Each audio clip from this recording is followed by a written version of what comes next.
Hi guys, this is Teacher Chris, your Pinoy crew, and welcome to another day in the life of a struggling, surviving, alone, but happy foreign teacher here in Thailand. Alright, so I saw this trend in TikTok and it says that na kung paano mo nalaman or paano mo na-realize na left out ka sa friendship niya or na left out ka sa friendship niya. Alright, magandang pag-usapan yan today because I've got a lot of stories for you. But mag-focus na tayo dun sa pinaka importante at pinaka impactful sa buhay ko. So ayan, simulan na natin ang ating story time. Alright, so this particular incident happened back 2010, around 2009-2010. I was a freshly grad. So kasagsagan talaga nung akala mo lahat ng friendship mo, lahat ng tao sa paligid mo, talagang you can carry them all through your life. Kala mo tatanda kayo sabay-sabay. So ganun ka-intense yung friendship talaga ninyo. So imagine this, I was part of our family corporation back then. I was their vice president, VP for marketing. And I was on the top of my game and I was on top of my friendships din. Parang hindi on top of them na, but parang ang gaang-gaang namin magsama-sama, ang gaang-gaang namin mag-jamming-jamming. So, ang saya-saya lang namin talaga, walang inggitan. Kapag yung isa may kailangan or medyo kailangan ng backup, nandun lahat talaga. Nandun ako, nandun lahat ng iba ko mga kabarkada to help this particular person. So essentially, wala kami nung culture na ipaparamdam namin sa isa't isa na we are being left out. So back then, since I'm doing really good with my career, may company car kami, so pinapagamit sa akin ng family ko yung Hilux, yung pickup. So we can go anywhere we want. So actually every night talagang syempre kasagsagan ng kabataan natin noon. So bar hopping kami, inom kami. So, kala ko noon, yun na yung friendship talaga. So, we drink hard, but we party harder. So, parang sabay-sabay kayo matutulog, nalangung-langung sa alak, tapos gising kami, sabay-sabay din kayo magpapatanggal ang amats namin.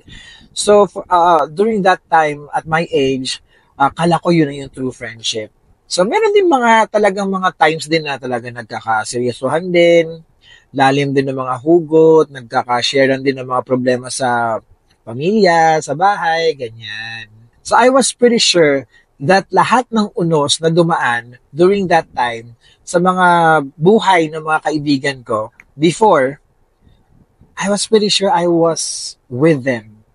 Alright? I was pretty sure that if hindi naman ako makatulong, I was there emotionally, emotional support for them.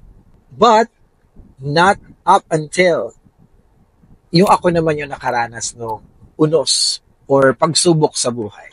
So doon ko na na-realize na parang, sandali lang, bakit parang, ang bilis magbago, 360 degrees talaga ng mga pagkakataon namin sa buhay.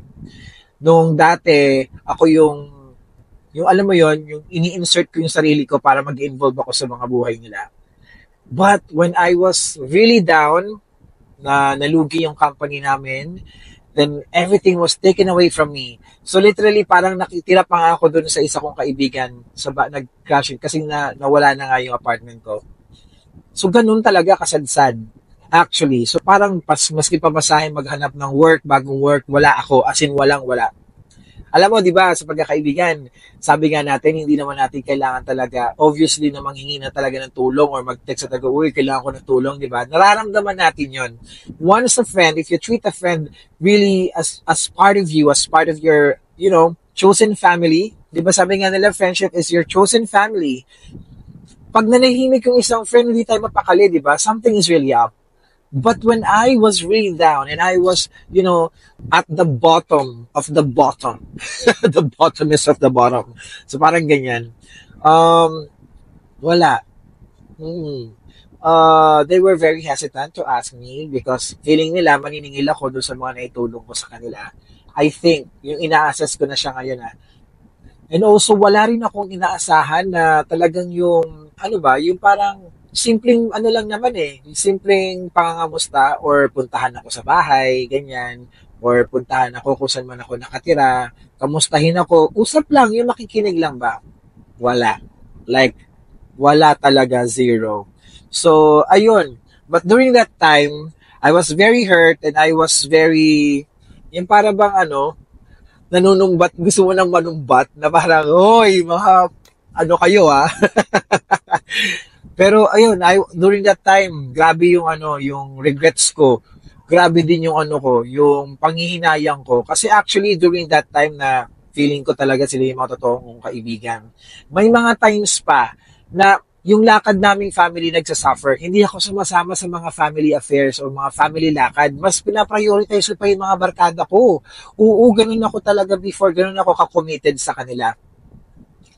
Up until the time na hindi na sila mahagilap.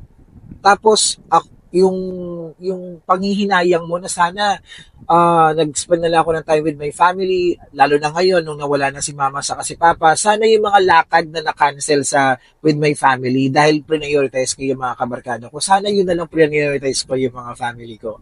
So ayun, so if there's a lesson that I could partake to the younger generations right now who's watching this, guys, kapag may mga family affairs kayo, may mga family vacations or family lakad, grab it.